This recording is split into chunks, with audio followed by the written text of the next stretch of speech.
Yo, what's up, everybody? I'm your boy Anthony, and welcome to another edition of Spade, the podcast. What's going on, y'all? What's up, my peoples? So What's happening? I'm back, y'all, and I got a dynamite panel with me. I got Ruby, I got Travis, I got Xavier. And what's going on, y'all? What's up? What's up? What's up? What's up, Ant? How y'all feeling? What's going on?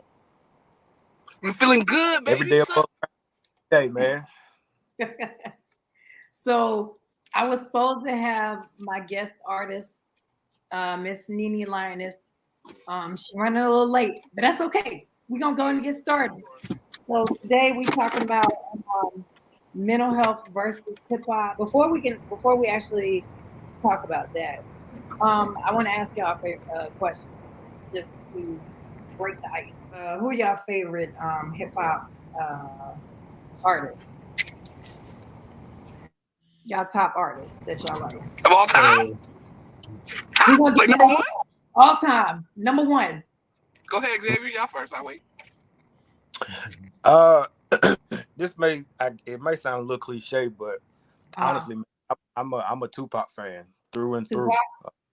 Yeah, man. I think the artistry that he displayed just in 25 years of living, like me, is unmatched. But when in terms of hip hop, like I think that brother touched on a lot of areas for young black men who grew up in certain places and certain spaces. So I'm definitely a pop fan, most definitely.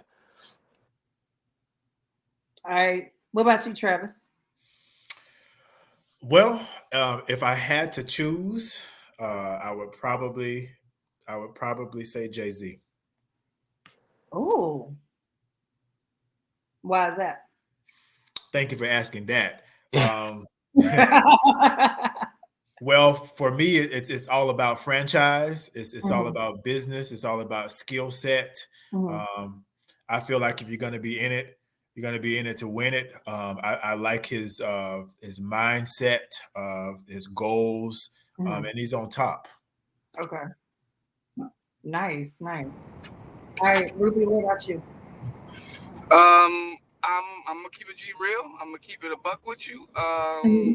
My top artist is Juice World, man. And I know a lot of people are like, oh, you're young or whatever, but I think that dude, that man had a lot to offer, and he also in a short time gave a lot. You know what I'm saying? And speaking about mental illness and mental awareness and depression and stuff, that young gentleman was suffering with a lot, but yet he gave us a lot of hope, and he gave us a lot of positive energy. So I really relate to a lot of his lyrics. So I'm gonna say Juice World.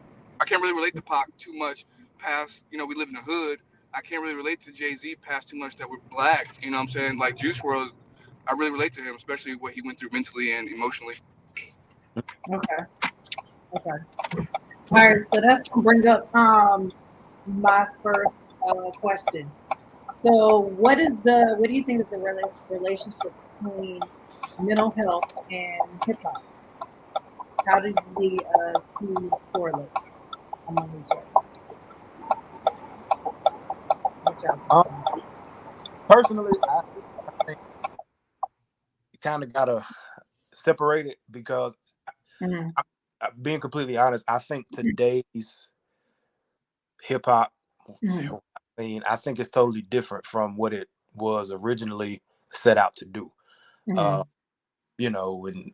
I'm only 28, but I'm kind of a student, I guess you would say, of it. Because I'm like this: if I'm going to listen to it, if I'm going to be involved in it, I want to, see where what it was really all about. And I was like probably 15 years old, and I watched a documentary on the birthing of hip hop. And it started off as as everybody knows, just the dance scene, the b-boys, you break dancing and you doing the turntables on the 70s and 60s hits.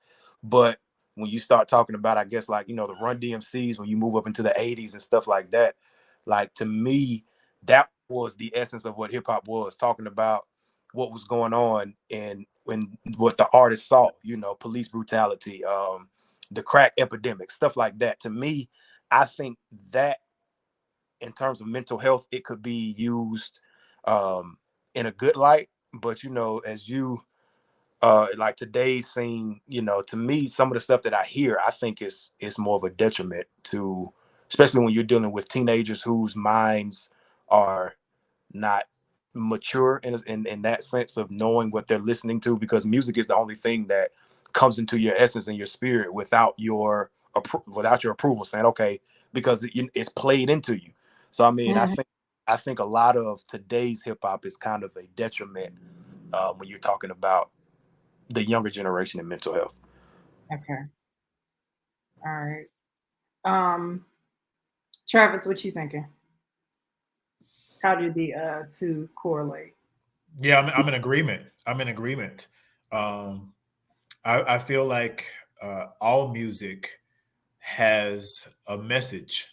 Mm-hmm. And I think there's a method to music. And in terms of hip hop, I believe that there is an agenda. There is an agenda. You can't talk about hip hop. You can't talk about mental illness without talking about, or mental health, without talking about the industry at large. And I believe that in terms of evolution, there was probably a purity and a rawness regarding how hip hop started, the foundation of it, 80s, 90s, opposed to what it is now. And I wanted to just circle back as to why I chose to use Jay-Z as probably my favorite. I said that with intentions because of a specific mindset that I'm in, which is why there's a connectivity to him in terms of him being a businessman. So I think that content plays a huge portion in terms of mental health. What the musician, what the artist, what the rapper, the songster is singing about, and what the goal and what the purpose of that is. I believe that a lot of the artists start out with on a certain path, and then I believe that when it comes to the actual industry, when it comes to them actually signing to a label, I believe that a lot of that initial energy kind of gets turned and influenced by the industry and by the labels. And so mental health is definitely affected and impacted in a great way regarding music, depending on what the theme is. Okay. Ruby, what you thinking? Me? Yeah. Oh, it froze for a second, so I didn't know. I'm kind of in agreement with both of them. I'm not trying to piggyback off of them, but they kind of nailed a lot of that in the coffin with their words. So I'm just gonna have to be silent in agreement with Xavier, my man Travis here on that note. Okay, gotcha. I mean, they said it all. I feel you with that. I feel you. So, what influence does the images we see in hip hop have on the culture? It has everything on the culture, honestly. Sorry, I didn't mean to cut anybody off. Go ahead. It has everything to do with the culture, because remember back in the day, we used to wear them big bat T-shirts and them big Jabot pants, because who we want to be like? We wanted to be like Lil Wayne and the Hot Boys. You feel me? The block is hot. Now it was kind of weird back in the day to wear skinny jeans and whatnot. So it's almost like hip hop controls the culture. You feel me? Like it's almost like whatever the popular artist says is what everyone in the black community almost does. You feel me? Because Lil Wayne, for example, How many black people were saying they want to be a rock star or a skater? You feel me? It was kind of weird to be a black kid and watching anime and the stand third. Now that, artists like Kendrick Lamar and Childish Gambino came out and made it almost okay or socially acceptable for kids, or black kids especially, to watch anime and be expressive with themselves. Because if you look at Little Uzi and Juice WRLD and X, they really show black people it's okay to really express yourselves in the controversial, non-popular way. Because as a black man, as a rapper, as a black man, you're supposed to, either be a rapper or an athlete. You feel me? Now you could, be an anime designer. You could be a whoop-de-woo, and everyone's like, oh, okay. Yo, welcome back. I'm your boy Anthony, and so I got Miss Nene Lioness on. We've been waiting for you. What's going on? Hey y'all, hey Ed. How's everybody doing today? We are good. How are you doing? We good.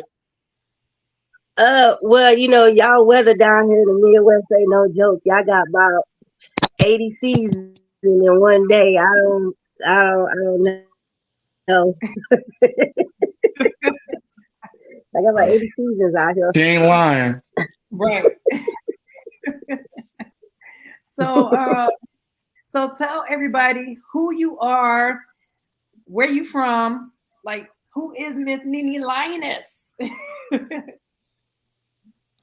Who are you? I am the legendary Big Nene Lioness, recording artist, comedian. Yes.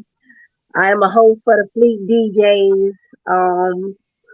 I've done numerous of things with major artists, traveled the world, hit stages with legends, as I told you all with Ruby.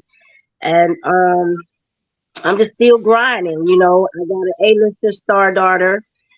We've been working with her career. So I'm just still going. I just dropped a new single called Jump. And it's doing very well, very, very well.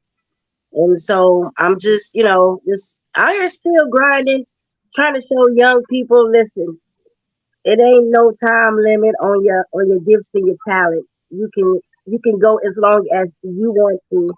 Black don't crack unless you're smoking it. And other than that, I mean, do you want me to get my background of who I work with, or like what? So exactly, like, how did you start in the game? I started in the game a long time ago in Covington, Texas. Like my boy Gaddafi, he was really excited about me, my energy and stuff like that. So I'm making short and brief. He sends me to the studio, and he says, get in the booth and say whatever comes to your mind. So I get in the booth and I come up with get hot, get hot, get hot, get hot, because it was hot as hell in Texas. And so that song wound up landing on 92.3 FM under David Jordan. So that led me to open up for Trina, Ray J, 8 Ball, them, MJG, 2 Live Crew, Ronna Isley. I went to Hawaii, opened up for Ronna Isley, Jennifer, Monique Parker, all the artists out of Houston, definitely Lil Flip, Slim Thug, Paul Wall, Camille, and all them. Definitely, I mean, my list goes on. So, I mean, yeah, it's pretty much. That's what's up. That's what's up. Now, I remember, and I was wanting to ask you this in our last interview when we were with Ruby. So, you were talking about you met with Mike Tyson, right? Yes. Now, all right, give everybody the background with Mike Tyson. Tell us that story real quick. I love this story. So we was in Hawaii opening up for Ronna Isley, and we were all staying at the same hotel, the Moana Sheraton Surfrider. It's a tourist hotel. It's really, really nice in Hawaii. And we sitting there chilling with Ronna Isley, lead keyboards, Tony and them. And I see Mike Tyson come through the door, and I'm super excited. So I grabbed my camera, and I go, Mike Tyson. And as soon as I put my camera on, his bodyguard goes, hey, if you don't put that camera down, I'm gonna throw it away and smash it. And I'm like, damn. I'm like, damn, hold on. I want my camera. I just bought this here camera. But Mike Tyson was so humble. He said, hey. He says, hey, come here. Come here. You know how he talk. Hey, come here. Yeah. So he said, come here anyway. So I go over there, and he winds up giving me a autograph and a hug. And he explained to me by him being in the media at that time from, I guess some woman had said he had did something to her. So at that time, he wasn't trying to be on people's cameras. And this is why his gigantic bodyguard said that. This is what he did. Yeah. Gotcha. Wow. Wow. Yeah. So when you interacted with Mike Tyson, right? Now, was this during the time he bit off Evander Holyfield's ear?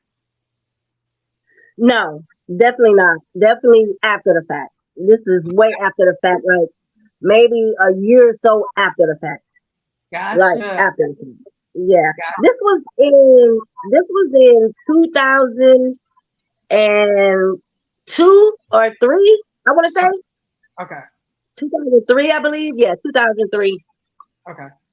I got you. Yeah. So as an icebreaker, what we did was we talked about like some of our favorite hip hop artists.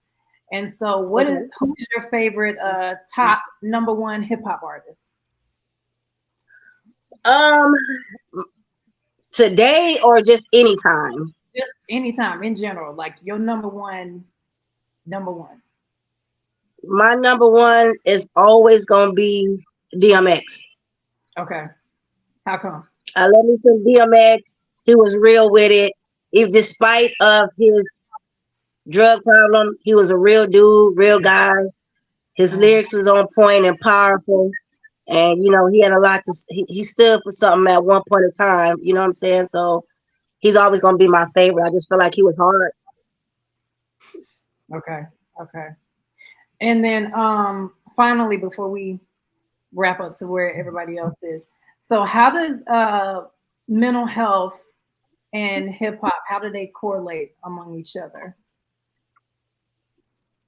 They definitely correlate amongst each other quite often and on a daily, because a lot of the people that's not in the hip hop world, mentally they're being programmed, and they're actually doing what a lot of these guys are saying in the lyrics. And honestly, it's tearing down. Can I be blunt with it? Can I be blunt? Go ahead. Okay. Honestly, it's tearing down the Black community. It's tearing us down. Nobody has any morals anymore, and mentally they just sold the hell off. Like, it's whatever. And I feel like they doing more killing in the industry than they doing blowing up. And it's basically tearing us down, and not only in the hip hop community, but in the community period. In the community period, it's separating, it's breaking up homes, dividing homes. And these young kids, they look up to the artists and they want to be just like them, and they feel like they got to go to jail or get shot in their butt to become famous. And you shouldn't have to do all that to become famous. And I call that a mental problem, which it creates PTSD in the community. Now, PTSD, you would say, most people would say, well, a lot of military people got that, and which is true because they went to war. Well, we at war ourselves, we at war. And this is creating PTSD amongst the young folks at an early age. And having that, it brings anxiety, it brings detrimental thoughts, suicide thoughts.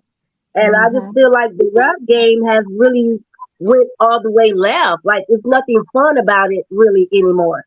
Because it used to be fun back in my days when we was with Ludacris, Lil Jon. I did open up for them too. And all of them, it was fun rap. It was fun rap. People wasn't going around killing each other, you know, to get on. But mentally now it's like everybody want to get out the hood so bad that they're just taking people's lives to get on, and it's a terrible thing. They destroying us, and I love rap, and I do got a star daughter in it, but at the same time, it's destroying us. It really is. Yeah, yeah. And so this is for the whole group. So our hip hop artists, are they actually acknowledging their own mental health issues? Do you feel that they are acknowledging their own mental health issues? Anybody want to take that? What y'all feeling? Some are like in the rare few like XS and Tentacion or Juice World. Now, are they new rappers? Yes, sure, that could be the argument for anyone. But I think they're the product of the 80s and 90s of parents of kids who grew up without their dad or with one parent in the house. So rather your mom did all this the slinging or your dad did, whichever one. You feel me? Um, um, because all they did was talk about their problems. All they did was talk about the way they grew up. All that's all that they talked about. Fortunes. And if you listen to Juice WRLD's real lyrics, he's telling you not to. You feel me? I went through this and now I'm addicted to this. You feel me? Yes, I'm a rap about this. This is my life. Be like me. You feel me? And I feel like was the embodiment dear mama, you feel me, and all that. Because if you looked at how his energy was, you feel me, it was almost like that. So I want to say some artists are, but at the same time, on the other end of the spectrum, a lot of artists aren't because that's what big. That's what puts your names in the headlines. You're doing something controversial. Is what gets you, which what as Nene said, that's messing up our youth because our youth is seeing you grow. Or we're hearing the word content, saying they just think, oh, if I just get a camera, I'll just hit record, I'm just going to be famous. That's not the case. You feel me? You got to be creative. You got to be hungry. You got to have a driven.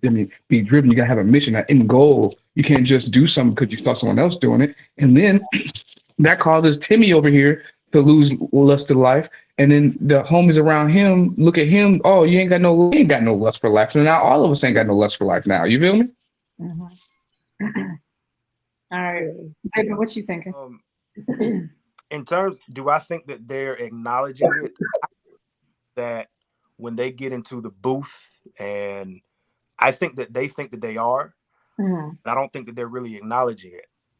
Especially, I'll give you an example. I like Rod Wave, right? Mm-hmm. Because some of the stuff that he talks about, I've seen it from other people. I worked in a boys' shelter for 2 years. And a lot of these teenage guys, they listen to Juice WRLD, XXX.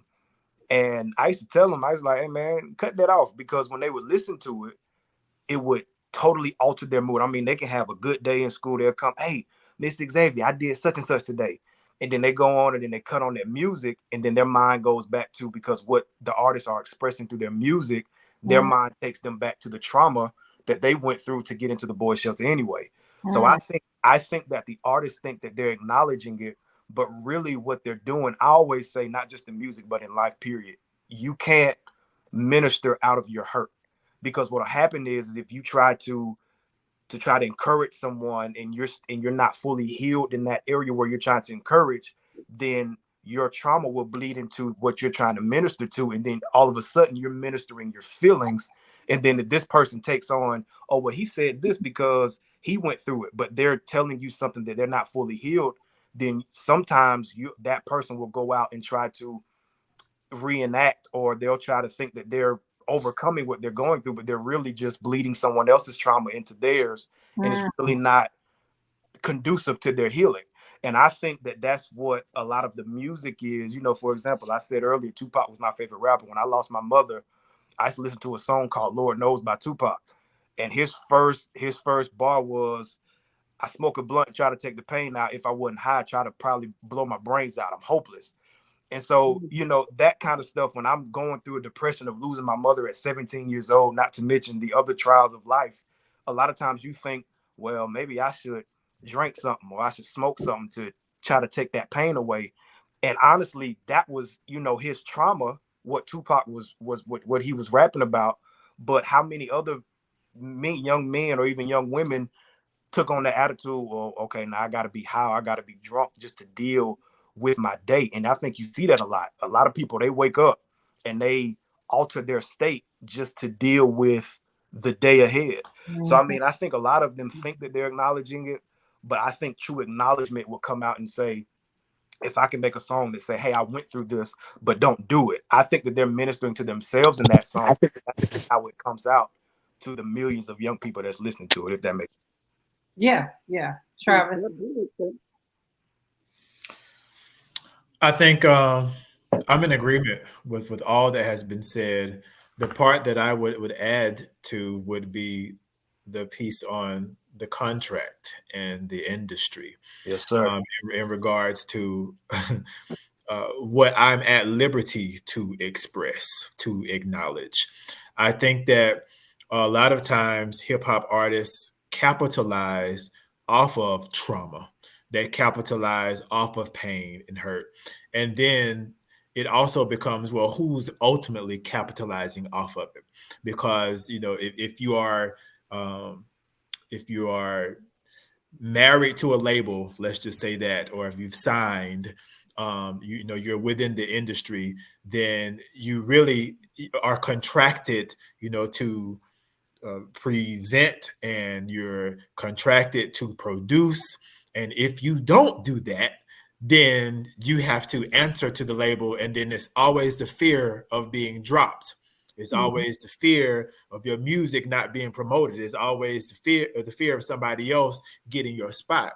And so then it becomes psychological in the area of, I got to do what I got to do. I got to hustle, and I got to do what it takes to make money. So a lot of times it's a persona that is, you know, it's almost like clothes. I'm putting this on, this image, so that you can see, so that I can keep that cash flowing. So I think a lot of times acknowledging mental health and you know, mental issues, I think they are suppressed because they have to be suppressed. So you don't always see the real person that you're seeing or that you're hearing through the music. Yeah. Facts. Yeah. Nene, what you think? I agree with everybody on the board, but I feel like they really not acknowledging, because like what's name said, they have this persona to put on, and if they do want to acknowledge it, they're able just to come out with it because they have to be this particular way. When you get signed to a label, I was deep in the industry, so I know a lot that I can't talk about, but I'm gonna say, when you get signed to a label, when you get a major deal, you, without saying so much, you go through a programming situation. And when you go through that programming situation, it pretty much reprograms them. Like they might come in one way, and then the next time, like their videos might be light. For instance, when they first come in, their videos might be light. But the longer they're in it, you notice their videos start getting darker and darker and more demonic and stuff like that. So they're literally being programmed mentally, because even though we see them on TV and doing what they're doing, there's certain times where they have to go report in. They have to go report in, and Eminem showed it to us the best, where they put this thing on your head and they mentally program you. They put you in these rooms. They put you in these rooms and they program you. And this is why a lot of them cannot. They're crying out, but they can't cry out all the way, like what they said. Because if they cry out all the way, Kanye West as the example, everything gonna be taken from them. So it's really a sad thing. And so I just feel like that mentally they being broken down and not really aware of it. Yeah. Yeah. And like they're fighting. It's like being somewhere and you screaming but can't nobody hear you. So I feel like it ain't to us that they're hiding from. It's from the masses, because they're not allowed to say the things that they really want to say. They're just not allowed. Right. And if they do it, they're gonna lose a bunch of stuff that they're so eager to fight for, to hold on to. That's what I feel. Wow. So I think this. Oh, I'm sorry. Go ahead. No, I wasn't saying anything. Okay. So Oh, I wait, think. I do want to say something. What the guy in the pink has said, okay, 50 Cent, 50 Cent told us to his best. If y'all ever go watch 50 Cent never drank and he don't smoke. People think he do, he smoke weed, but he don't. He never smoked a day in his life. Wow. Never. Because he said that alters your mind. Like, you shouldn't be an artist and have to be high and drunk to get in the booth and do what you need to do. If you get a chance to watch anything, go watch 50 Cent's story on how he really became successful. He talks about all these things that we're talking about, what a lot of young folks is going through today. But if you're always popping pills, drinking, doing cocaine, and doing all this stuff, mentally, you're not there anyway. Hmm. Hmm. Yeah. I agree with that. Definitely agree with that.